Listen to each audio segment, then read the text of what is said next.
Shalom à toi, dispose ton cœur à l'écoute de ce message et sois prêt à recevoir la nourriture spirituelle de ce jour. N'oublie surtout pas d'avoir ta Bible en papier avec toi, ton carnet de notes et ton stylo pour noter tout ce que le Seigneur te dira. Bonne écoute à toi. Est-ce que c'est possible d'éteindre peut-être dans la salle? On va éteindre dans la salle, ça va faire qu'on va mieux capter. Voilà, juste dans la salle, n'éteignez pas les écrans devant. Sinon vous allez nous tout arrêter. Mais il y a les yeux qui se moquent. Un corbeau arrive. Pierre. Oh Dieu, éclaire-moi, mes business sont compliqués. Envoie la lumière arrive, mais toi tu es aveugle. Pourquoi? Corbeau a percé. Donc, lorsque vous priez pour avoir de l'éclairage et que vous n'avez pas, souvenez-vous toujours qu'il se peut que ça peut être ton papa biologique, ça peut être ton papa spirituel, ça peut être... C'est-à-dire, il t'a dit quelque chose et puis tu as dit... Alléluia. Tu n'as pas dit non parce que tu le respectes. Tu as dit... Lui aussi, le vieux, maintenant, là, il est devenu bizarre. Quand ta fille il est devenu bizarre, il y a un corbeau qui arrive. Croix. Tiens. Amen. Parce que souvent les parents aussi ils michent.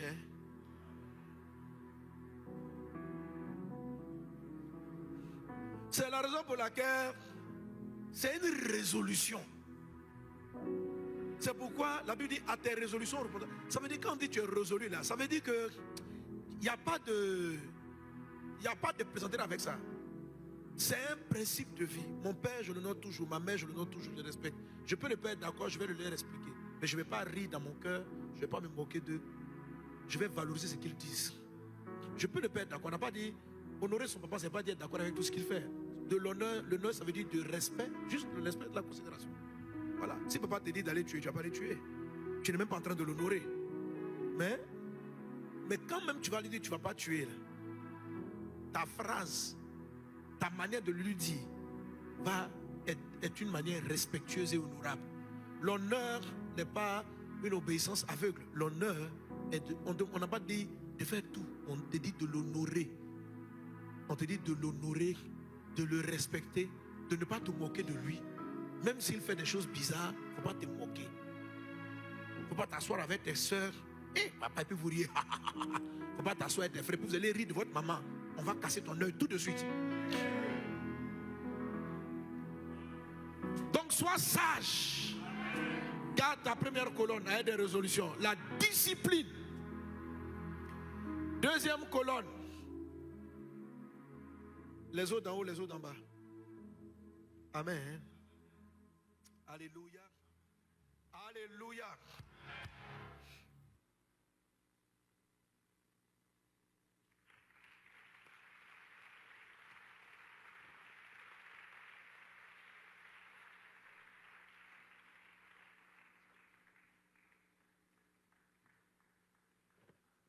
Waouh. On était lancés, hein? Amen. Mais vous savez que pour des contraintes horaires, on va devoir s'arrêter là. Du côté de Boaké, le culte continue parce que c'est un culte spécial. Mais nous, on a le dernier culte, le dernier service tout à l'heure, n'est-ce pas? Mais on a compris, on a reçu le message 5 sur 5.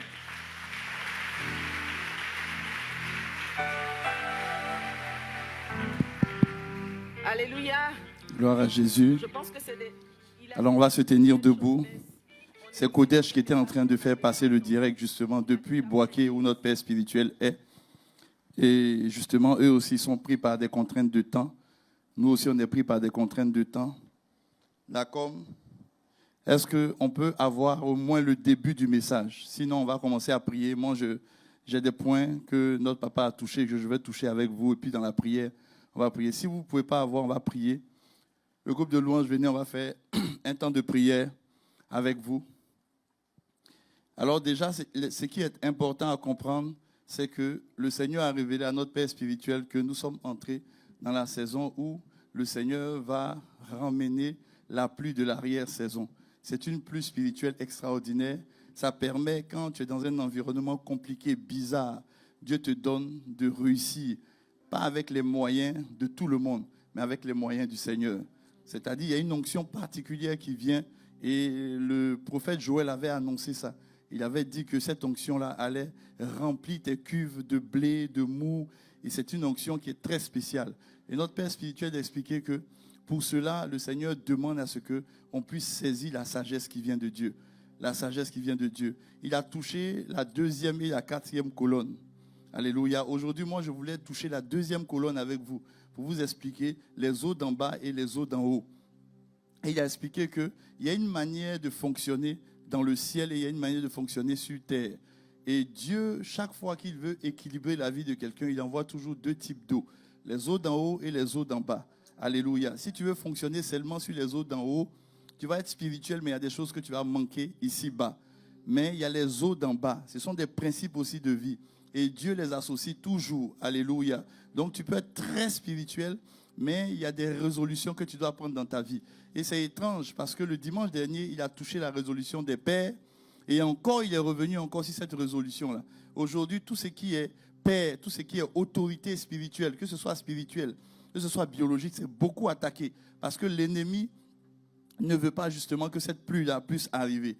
Et donc le Seigneur nous avertit que l'ennemi fera toujours tout pour vous emmener à voir les défauts des personnes qui sont en autorité sur vos vies, pour regarder leurs manquements. Ce sont des êtres humains. Ils peuvent avoir des manquements, mais ça reste des êtres humains que Dieu utilise. Et Dieu est très formel là-dessus. Si tu t'assois quelque part et que tu commences à les mépriser, que ce soit dans ton cœur, que ce soit dans ta manière de faire, que ce soit même avec des amis, Dieu dit que ta lumière va s'éteindre. Alléluia. Et notre Père spirituel est revenu là-dessus. Oh, combien de fois dans le ministère, beaucoup de pasteurs ont méprisé les orientations que leur berger avait données. Alléluia. Moi, je me souviens, à nos débuts, quand on commençait l'œuvre, il y a des choses que notre Père spirituel m'a dites. Alléluia. Il y a des choses qu'il m'a dit de faire. À un moment donné, dans mon cœur, je ne voulais pas faire. Parce que je connaissais, petit à petit, j'ai commencé à connaître l'homme. Pas le serviteur de Dieu, mais l'homme. J'étais à ses côtés chaque jour. J'étais avec lui tous les jours. Et j'ai vu qu'il avait certains défauts que tu ne peux pas voir tous les jours. Et j'ai dit, mais ce n'est pas possible. Et le Seigneur m'a dit, c'est un être humain. Malgré ses défauts, l'onction que j'ai déposée, ça est sur sa vie. Donc, toi, tu n'es pas là pour changer tes parents. Dieu ne t'a pas donné tes parents pour que toi, tu les changes. Dieu t'a donné tes parents pour que tu les aimes et que tu les honores. Voilà, s'il y a un changement à faire, s'il y a des transformations à faire, c'est le Saint-Esprit qui va le faire, ce n'est pas toi. Toi, tout ce que le Seigneur te demande, honore-les, parce que la grâce qui est sur leur vie, Dieu ne t'a pas consulté avant de les choisir, Dieu ne t'a pas consulté avant de libérer sa grâce sur son serviteur. Dieu l'a libéré. Alléluia. Et pourquoi notre Père spirituel parle de ça dans cette période-là d'onction de l'arrière-saison? Parce que les amis, quand vous regardez même au Canada, les gens méprisent beaucoup les autorités. Moi, au travail, j'étais surpris de voir comment les gens appelaient ma DG. Elle s'appelait Christiane. Les gens rentrent comme ça. Christiane, tu sais. Et puis moi, je refusais ça. Et j'ai expliqué ça à notre Père spirituel. Il dit, mon fils, il ne faut pas te comporter comme eux. Toi, tu viens d'un royaume. Le royaume d'où tu viens a ses lois. Ce n'est pas les mêmes lois d'ici. Il ne faut pas te comporter comme eux. Honore-la, respecte-la. Donc moi, j'ai commencé à l'appeler patronne même. Pour que dans ma tête, là, il y ait un blocage dans ma tête. Pour ne même pas que je pense que c'est ma copine. Les gens parlent avec elle, on dirait que c'est leur petite copine. Moi, j'ai commencé à faire ça. Et un jour, la dame m'a appelé, elle m'a dit, mais tu sais, ici, il faut te détendre. Je sais que vous, les immigrants, j'ai dit, non, ce n'est pas une histoire d'immigrants. Moi, je suis chrétien. C'est vrai que je suis immigrant au Canada, mais je suis chrétien. Et la Bible, là, ça n'a pas été écrit par les Africains.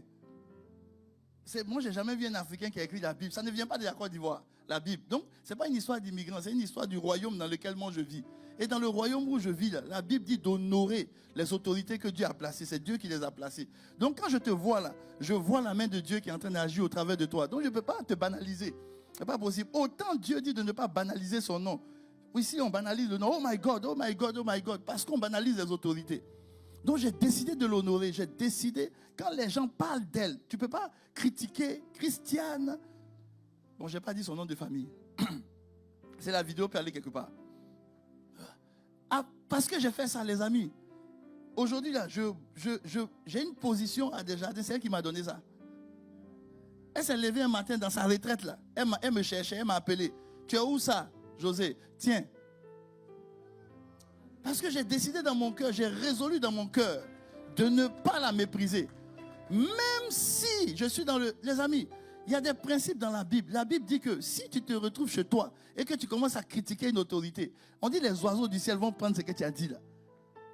Ça veut dire que peu importe l'endroit où tu es, il ne faut jamais te permettre ça. Et j'ai commencé à honorer cette femme-là. Quand je la vois, j'ai dit, un jour, elle venait, elle avait des affaires. Il y a des collègues qui se moquent parce qu'elle vient souvent avec beaucoup d'affaires. Il y a des collègues qui disent, oh mais Christian, tu vas te faire mal à l'épaule. Et puis les gars la dépassent. Moi, chaque fois que je la vois avec des affaires, je soulève les affaires. Elle dit, non. Je dis, non, moi je vais prendre tes affaires. Et puis je prends ses affaires. Et puis je monte les escaliers. Et puis je mets déposer dans son bureau. Les gens commencent à se moquer de moi. On dit, voilà, il y a lui là. Même des Africains. Il y a un Sénégalais qui est venu travailler avec nous. Il est venu me voir. Oui, il est venu me voir et dit, mon cher, affaire d'esclavagisme, il faut arrêter ça. On nous a trop maltraités. On est devenu, il ne faut pas venir faire ça ici. Tu as venu soulever l'affaire des blancs là. Il a dit, ce n'est pas une histoire des blancs. C'est une histoire que c'est mon autorité. Et les gars ont commencé à me dire, non, mais c'est ton autorité, mais c'est une mauvaise gestionnaire. J'ai dit, je m'en fous, même si elle gère mal.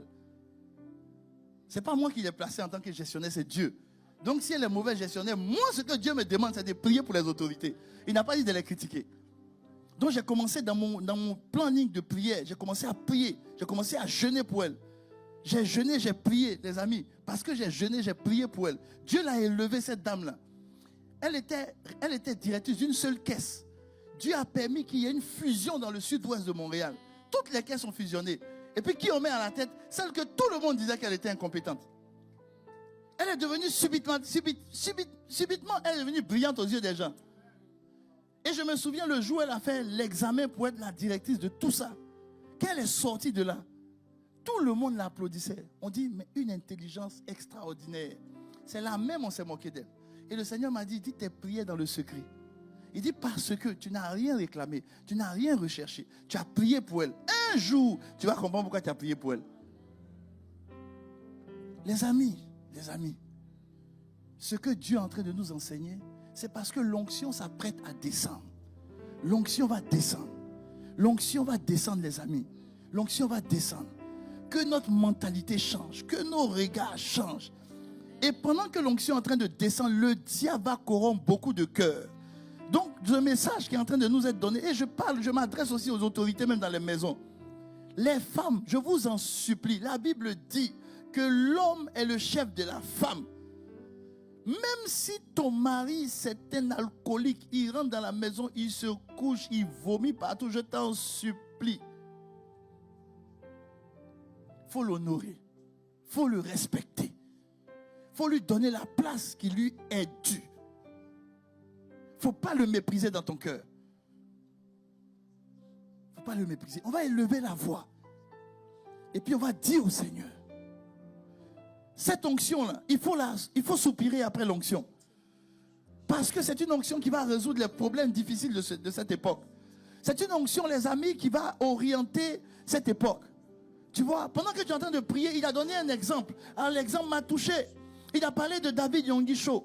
Il dit la Corée était un pays malheureux, bizarre. Dans la Corée, les amis, la Corée était un pays pauvre. Et aujourd'hui, Yongisho dans son église, les gens qui ont fait Samsung viennent de son église. Tout cela, il n'y avait pas de personnes intelligentes en Corée. Une année, la Corée était plus pauvre même que la Côte d'Ivoire. Mais cet homme-là s'est levé. Et puis Dieu lui a dit, attache-toi au Saint-Esprit, cherche ma présence. Il a pris toute son église. Ils ont commencé à prier les matins. À 4 heures du matin, tout le monde vient prier. Que tu sois directeur, n'importe quoi, tu viens prier à 4 heures du matin. Ils ont cherché Dieu. Quand ils ont cherché Dieu, Dieu a fait de cette nation, les amis, à partir de cet homme. Dieu a élevé cette nation. Il n'y a rien, je vous assure. Personne ne peut dire que Dieu ne peut rien faire. Dieu est capable de tout. Tout. Ce qui fait que Dieu n'agit pas, c'est notre cœur. C'est notre manière de fonctionner. On veut fonctionner avec la sagesse d'ici. On veut fonctionner avec les valeurs d'ici. On veut fonctionner avec notre manière de concevoir les choses d'ici. On veut fonctionner avec ça. Mais on ne peut pas fonctionner avec ça. Il faut prier. Prie le Seigneur. Prie, prie, prie, prie. Et un jour, lors d'une de nos réunions, il y a un de mes fils qui a quitté l'église comme ça à l'époque.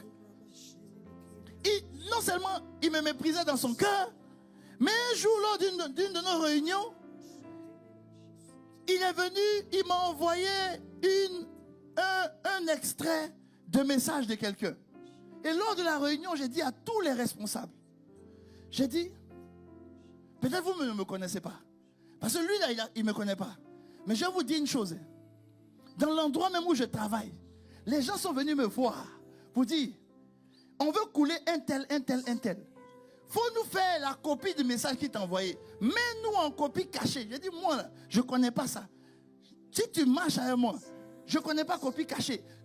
Les amis, je n'ai jamais fait imprimer écran de WhatsApp, même que quelqu'un m'envoie, pour dire, regarde la preuve. Moi, je ne fonctionne jamais comme ça. Moi, celui qui est ma preuve, c'est celui qui est en haut. Moi, je fonctionne. Donc, au travail, personne ne peut venir me voir pour dire, il faut envoyer un message, il faut gâter un tel. Je ne sais pas enregistrer quelqu'un, je ne sais pas faire ça. Si je suis avec toi, il faut savoir une chose, je n'ai jamais enregistré une conversation. Tu me parles, tu m'as parlé. Ça y est, dans ma tête, c'est fini. Si demain tu dis non, j'ai la preuve que ceci, je dis, moi, je n'ai pas de preuve. Moi, la seule preuve que je connais, c'est celui qui est en haut. C'est comme ça que je fonctionne. Et je dis ça à ce fils-là. Il m'a calomnié, il m'a insulté, il est parti. 2 ans après, il m'appelle, papa, c'est compliqué sur moi, ma femme n'a pas enfant. Et le Seigneur m'avait montré. Et j'ai prié, j'ai dit, même si tu m'as méprisé dans ton cœur, c'est pas grave. Parce qu'en fait, c'est pas moi qui a méprisé. Et je lui ai rappelé nombre où Aaron et puis Marie, la grande sœur de Moïse, a méprisé Moïse sur le choix de sa femme. Les amis, il y a 2 choses sur lesquelles, si tu fais le ministère, t'attaquer ta femme et puis le ministère même. Ou ton mari et puis le ministère. Et c'est sur les 2 qui l'ont attaqué. Et la Bible dit, je crois que c'est en Nombre 12, 14, vous allez trouver ça. La Bible dit, il n'a même pas parlé. Et la Bible dit, soudain Dieu. J'ai trop aimé le soudain. Soudain Dieu les a tous convoqués. Et puis Dieu dit, c'est mon serviteur que vous avez touché. Et j'ai dit, tu vois, tu peux me regarder, pasteur José, avec toutes mes faiblesses. C'est pasteur José. Et puis je ne cache pas mes faiblesses. Mais il y a des erreurs qu'il ne faut jamais faire. Et ce que je t'explique, et je lui ai dit, j'ai dit, tu as vu, tu n'as pas fait ça seulement à l'église. Tu as fait ça même dans ton travail, même dans tout ce que Dieu t'a donné. Parce que ça commence toujours, dès que ça commence à l'église, ça va s'étendre. Je dis, c'est la même chose que les retards. Si tu te permets, tu t'en fous, tu dis, non, c'est l'église, je vais être en retard. Sache une chose, si tu as méprisé Dieu, c'est que ce n'est pas les hommes que tu ne vas pas mépriser. C'est-à-dire que ça commence toujours par l'autorité supérieure qui est Dieu. Quelle valeur tu lui accordes? Alors tu vas élever la voix. Et tu vas dire, Seigneur, cette pluie de l'arrière-saison, qu'elle puisse se manifester, afin que je me laisse conduire par toi, et non que moi je t'impose des choses. Que je me laisse conduire par toi. Que je me laisse conduire par toi. Nous sommes dans cette saison. Si tu as donné cette parole à notre Père spirituel, c'est parce que nous sommes dans cette saison. Nous sommes dans cette saison. Nous sommes dans cette saison. Ah, je ne veux pas que cette pluie passe à côté de moi. Non. Je veux recevoir cette pluie de l'arrière-saison. Aujourd'hui, les États du monde entier sont en train de se bagarrer entre eux. Ah, lorsque nous regardons ce qui se passe avec Israël et toutes les autres nations, nous regardons ceux-mêmes qui sont à la tête des pays. Ils deviennent de plus en plus fous. Et tu as besoin que l'Église puisse manifester cela. Et le diable est en train de nous distraire. Il nous emmène à nous marcher les uns sur les autres, à nous critiquer les uns les autres. Le diable est en train de nous distraire pendant que le monde est en train d'aller mal. C'est toi qui as dit dans le livre de Timothée de prier pour nos autorités afin que nous vivons une vie paisible. Mais dans ce monde, il n'y a rien de paisible. Les gens sont de plus en plus en train de détruire des vies au travers des aliments. Aujourd'hui, 95% des aliments, je le suivais dans un documentaire, peuvent donner du cancer. Pourquoi? Parce que l'homme est devenu fou. Et tu nous poses la question, où se trouve l'Église dans tout cela? Est-ce que l'Église est consciente de l'urgence? Nous sommes conscients de l'urgence et nous savons que par nos propres forces, nous ne pouvons pas. Parce que les puissances des ténèbres sont devenues de plus en plus ténébreuses. Par nos propres forces, nous ne pouvons pas. Parce que l'ennemi, oui, l'ennemi est en train d'augmenter ses armes. Il est en train d'amplifier ses attaques. L'ennemi est en train de nous emmener à être dans l'inimitié entre nous. Ah, lorsque Jésus priait en Jean 17, il a dit qu'ils soient unis, comme toi et moi nous sommes unis. Et on saura que ce sont des disciples parce qu'ils vont s'aimer mutuellement. Aujourd'hui, l'amour du plus grand nombre est en train de s'éteindre. Et cela est en train de rentrer dans l'église. L'ennemi est en train d'envoyer des poisons, oui, au milieu des enfants de Dieu. Des églises se méprisent entre eux. Des hommes de Dieu se méprisent entre eux. Et Dieu dit, c'est le temps où la pluie de l'arrière-saison. Ah papa, il y a trop de corbeaux qui ont cassé les yeux de plusieurs. Ils ne voient plus leur destinée. Ils ne voient plus là où ils vont aller. Ils ont oublié d'où ils sont sortis. Ils ont oublié la source qui les avait abreuvés. Oh papa, donne-nous de ne pas l'oublier. Donne-nous de ne pas passer à côté de ces choses-là. Si cela est arrivé, nous voulons, papa, nous repentir. Nous repentir. Un jour, l'ennemi est venu. Il est venu dans mes pensées. Et j'ai su que ce n'est pas la voix même de mon âme. Ce n'est même pas la voix de ma chair. Mais je savais que c'était la voix de l'ennemi. Il est venu me dire, regarde, depuis tu es pasteur au Canada. Il n'y a aucune structure. Il n'y a aucune orientation. Les amis, on a fait près de 7 ans. Il n'y avait pas l'organisation qu'il y a aujourd'hui. Il n'y avait pas les bureaux pays qu'il y a aujourd'hui. Il n'y avait même pas l'expansion qu'il y a aujourd'hui. Il n'y avait même pas tout cela. Il n'y avait même pas académie. Il n'y avait même pas encore portée de vie aussi élaborée. On était livrés à nous-mêmes.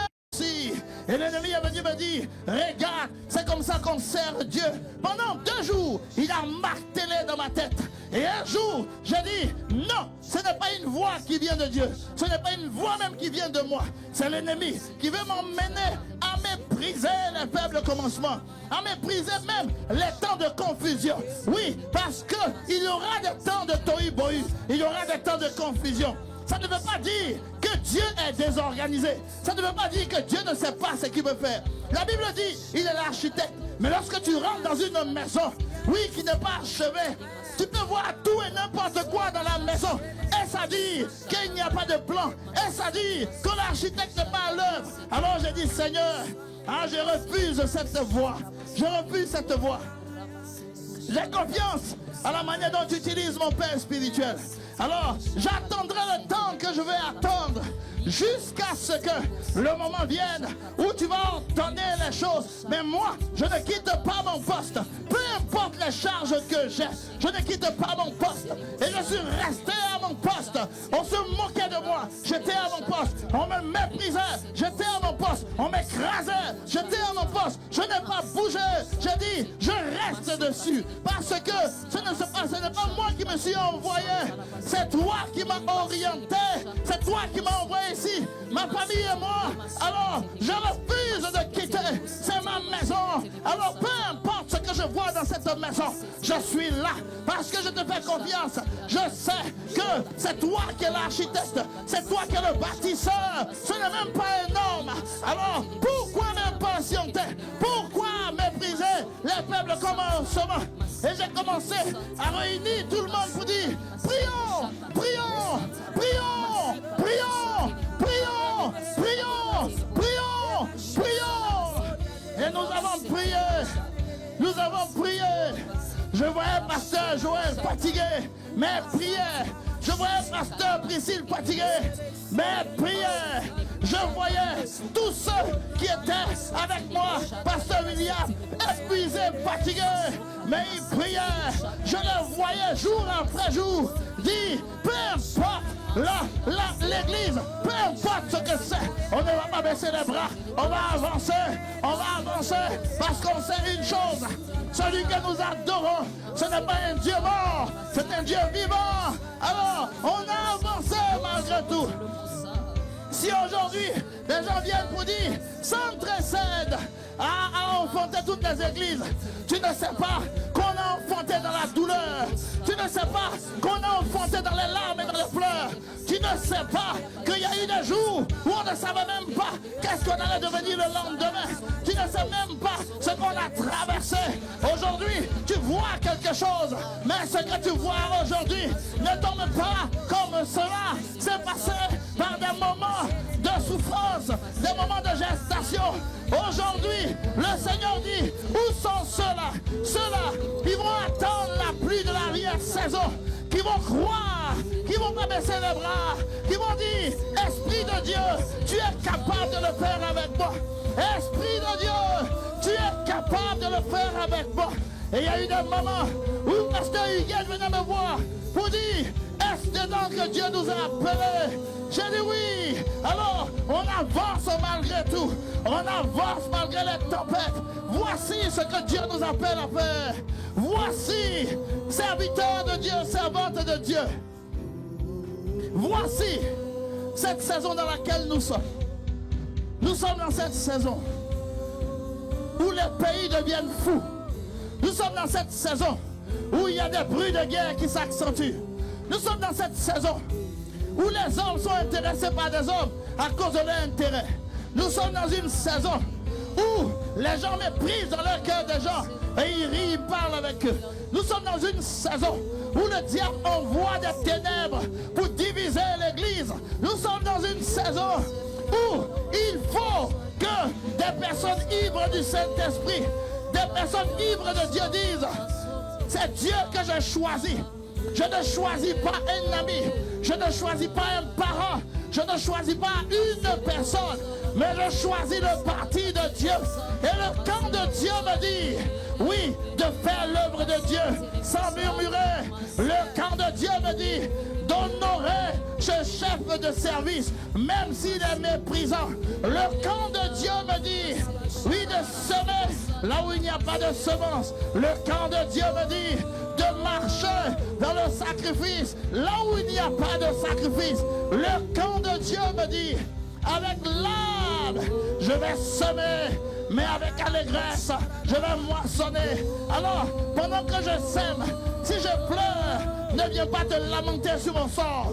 C'est normal. Je n'ai jamais vu quelqu'un semer sans larmes. Je n'ai jamais vu quelqu'un semer sans pleurs. Ah! Prie! Prie! C'est une saison extraordinaire. C'est une saison extraordinaire. C'est la saison de Dieu. C'est la saison de Dieu. C'est la saison de Dieu. C'est la saison de Dieu. C'est la saison de Dieu. C'est une saison qui est particulière. C'est une saison qui est particulière. Je ne vais jamais oublier le témoignage d'un de mes fils de l'église. Il est venu dans cette maison. Il a été pasteur ailleurs. Il est venu dans cette maison. Il transportait déjà un média qui touchait des personnes déjà. Qui touchait des multitudes de personnes. Et il a entendu la voix de notre Père spirituel comme la voix de son berger. Et il est venu. Il dit, Pasteur José, je me mets sous ton autorité. J'ai dit, tu vas commencer au plus bas de l'échelle. Tu ne seras ni pasteur, rien du tout. Et il a commencé au plus bas de l'échelle. Méprisé, ignoré. Méprisé par plusieurs qui ne savaient même pas d'où il venait, ce qu'il était.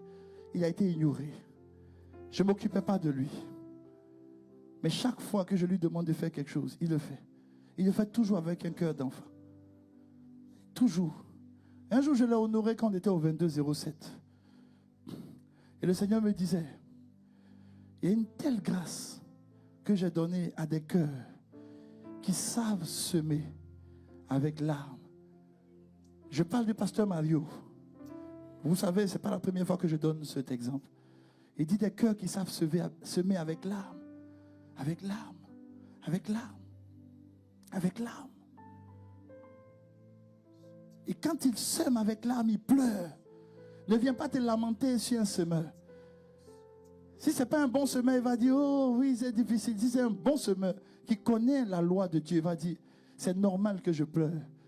Parce que l'allégresse et la joie viendront quand je vais moissonner. Alors, bien-aimés, on va faire cette dernière prière. Que Dieu te donne de distinguer tes larmes et de comprendre quand tu as des larmes de semeur. Alors tu vas élever la voix avec moi. L'exemple que j'ai donné du pasteur Mario, ça peut être ton exemple professionnel. Oui, j'ai une de mes filles qui est venue nous rendre visite avec son mari hier, qui m'expliquait ça. Elle dit, elle est rentrée dans une entreprise, elle a un niveau ceci, mais on l'a mis en bas. Elle dit, chaque fois elle venait se plaindre. Et puis, elle m'a vu en songe, où je lui ai dit, viens me voir. Et quand elle m'a expliqué, j'ai dit, ma fille, c'est parce que tu es en train de mélanger les choses. Accepte le peu qu'on te donne. Accepte qu'on te méprise. Accepte qu'on t'abaisse. Tu es en train de semer quelque chose de grandiose pour ta destinée demain. Elle est repartie le cœur en paix. Elle m'a envoyé un message, elle dit, le Seigneur m'avait dit ça, mais je n'avais pas accepté. Dans cette saison-là, parce que chaque fois qu'on dit on annonce une onction, on se voit tellement en haut quand on annonce une onction. Mais Dieu, pour t'élever, il va d'abord t'écraser. Alors tu vas prier pour que tu distingues, tu saches quand tu es en train de pleurer, quand tu es en train de semer. Et que quand les gens viennent se lamenter sur toi, tu dis non, je pleure parce que je suis en train de semer. Élève la voix. Parle doucement dans ton cœur si tu veux. Parle à toi-même. Parce que dans cette saison, Dieu va nous utiliser tous comme des serviteurs. Il n'y aura pas pasteur, il n'y aura pas apôtre, il n'y aura pas ceci. Nous tous, dans chaque secteur où nous allons être. Et ce n'est pas toi qui vas choisir ton secteur. Même si tu es un informaticien, tu peux être dans la smala, de la communication, etc. Et puis Dieu peut te dire, je t'envoie dans la smala de l'armée. Parce que ce n'est pas toi qui décides. C'est celui qui t'a donné l'onction qui décide.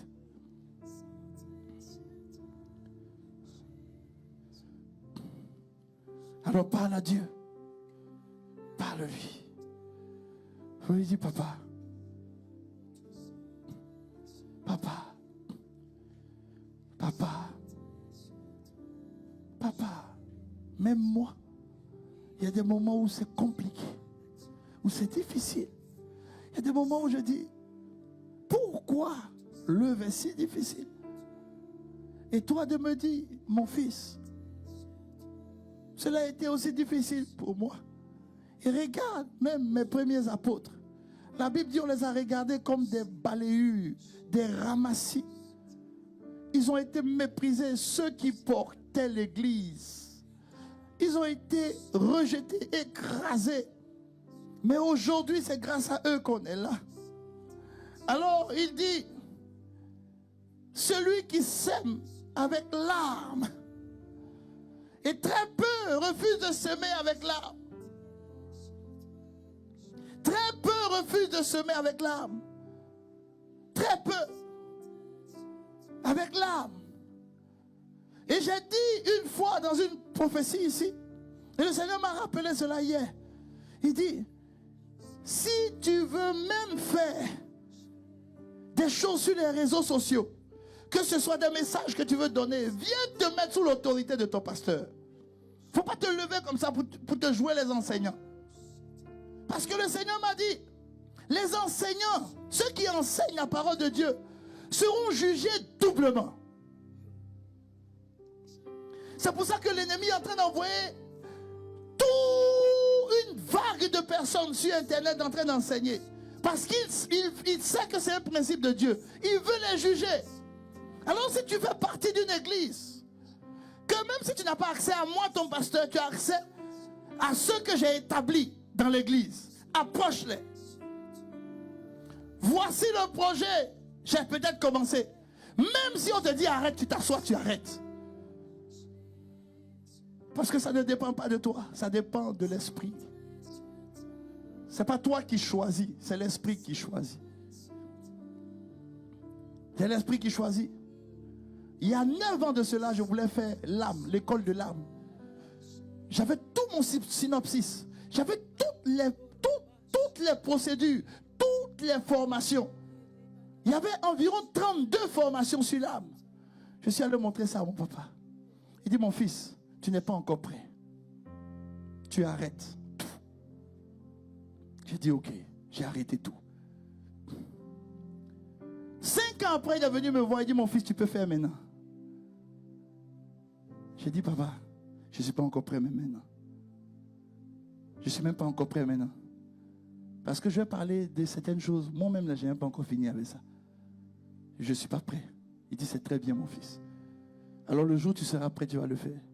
7 ou 8 ans, 9 ans après. 9 ans après.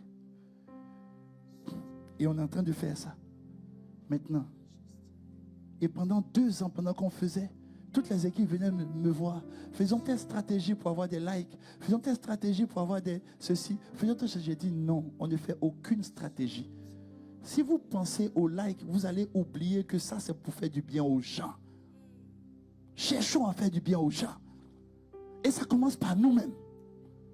Et chaque fois qu'on fait des lives de l'école de l'âme ici, demandez à l'équipe de Corbe, ils vont vous dire, eux-mêmes là, ils sont challengés dans leur âme. Tout ce qui est simple devient compliqué quand on fait l'école de l'âme. Micro ne marche pas, ceci ne marche pas. On peut faire 3 heures, 4 heures, leur visage est tordu à gauche, à droite. Entre eux-mêmes, ils se bagarrent. J'ai dit, Dieu est en train de régler notre âme. Elle est la responsable. Dieu est en train de nous travailler. Tous les gens qui sont au niveau de la communication, Dieu est en train de nous travailler. J'ai dit, laissez, calmez-vous, Dieu est en train de nous travailler. Dieu est en train de nous travailler. J'ai dit, le moment où Dieu va faire, donner des likes, le moment viendra. Mais ce n'est pas notre moment. Et aujourd'hui, tout le monde m'envoie des messages. Qu'est-ce qui est en train de se passer avec l'école de l'âme? Qu'est-ce qui est en train de se passer? On était à peine 800 sur le groupe WhatsApp. 800. De 800 jusqu'à 1000. C'était compliqué. Les gens, oh, on n'est qu'à faire des stratégies pour ça. J'ai dit, on ne fait pas stratégie. On n'est qu'à chercher le Seigneur. Un jour, ça dépasse 1000, 2000. Matin, on m'envoie un message. On me dit, pasteur, tu sais, de 2000, on est passé à 22 000. 22 000, ça n'a même pas fait 10 jours.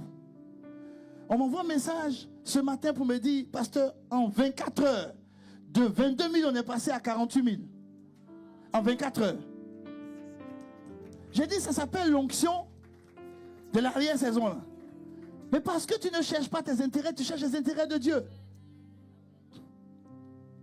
Et j'ai dit, même si on passe même à 1 million, c'est pas ça qui est important. C'est qu'est-ce qu'on est en train d'apporter aux gens.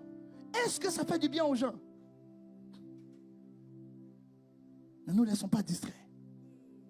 Le diable, c'est un menteur. Tout ce qu'on a, on va laisser ça un jour. Notre joie, c'est que une personne au moins aura connu l'amour de Christ à travers nous. C'est cette onction-là que Dieu nous donne. C'est pour ça, ne perdons pas notre temps dans des histoires sans tête ni queue. Touche ton voisin, on va prier. Tu lui dis, voisin, on va prier ensemble. Les uns pour les autres maintenant. On va prier les uns pour les autres maintenant. Le diable est en train de nous faire perdre du temps dans des choses sans tête ni queue. Inutiles, des bagarres inutiles, des discussions inutiles, des pertes de temps. Pendant ce temps, les gens sont en train de se mourir. Le cœur des gens devient de plus en plus méchant. On se tient les mains. On va dire, papa, pardonne-nous si on a été distrait par l'ennemi. Mais aujourd'hui, on veut se refocaliser sur toi. Tu as dit de marcher par l'esprit. On ne veut plus marcher par notre chair. On ne veut plus marcher par ce qu'on croit être bon. Mais on veut marcher par ton esprit. Si ton esprit nous dit de nous abaisser, on va s'abaisser. Si ton esprit nous dit d'aller à gauche, on ira à gauche. Prions les uns pour les autres. Vous allez, même au niveau des sons, venez, tenez-vous la main, vous allez prier. Tout le monde va prier les uns pour les autres. Prions les uns pour les autres. Papa, donne la force à mon frère pendant que je tiens sa main. Donne la force à ma soeur pendant que je tiens sa main. Afin que cet homme et cette femme marchent toujours par ton esprit. Qu'ils ne se laissent pas distraire par tout ce que le monde est en train de créer. La Bible dit que le diable est descendu avec une grande colère. Alors, les dirigeants de ce monde sont en colère les uns contre les autres. Les sociétés sont en colère. Ceux qui font des produits alimentaires sont en colère. Il y a une colère généralisée dans le monde. L'amour est en train de disparaître. Aujourd'hui, on est dans la performance. Beaucoup ont l'impression que Dieu les aime quand ils performent. Ça, c'est une doctrine de démon. Lorsque Dieu a dit à Jésus, voici mon fils en qui j'ai mis toute mon affection. Jésus n'avait fait aucune campagne. Jésus n'avait guéri aucun malade. Jésus n'avait encore rien fait. Quand Dieu a dit c'est lui que j'aime, alors autant je suis pasteur, je ne peux même pas imaginer que Dieu m'aime plus que le clochard dans les rues. Parce qu'il l'aime aussi. Lazare, le pauvre Lazare, n'avait rien fait, mais Dieu l'aimait pareil. Papa, je te prie pour mon frère. S'il croit ou si elle croit qu'elle est plus spirituelle que sa sœur, alors papa, montre-lui que la grande spiritualité, c'est l'amour et le brisement. Celui qui est de plus en plus spirituel, c'est celui qui est capable d'aimer même quand il est écrasé. Ce n'est pas celui qui dit fire, fire, non. C'est celui qui est capable d'aimer jusqu'à mourir à lui-même par amour. Papa, je te prie pour mon frère, je te prie pour ma soeur.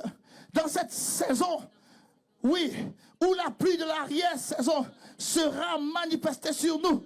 Papa, je te prie, afin que, oui, il y ait dans le cœur de mon frère l'obéissance à ta parole, l'obéissance à ton esprit.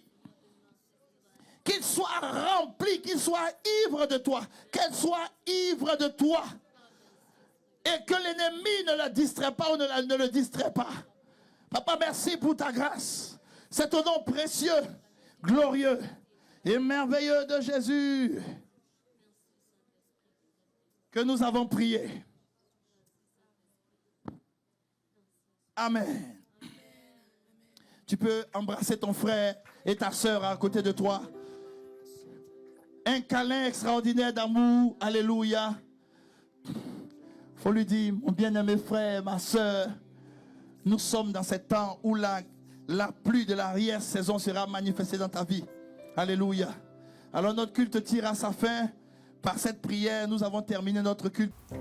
Merci d'avoir écouté cette prédication. Si ce message t'a fait du bien, n'hésite pas à liker, commenter et à partager cette vidéo à tes proches. Abonne-toi à notre chaîne YouTube pour ne rien manquer des prochaines publications. Que Dieu te bénisse.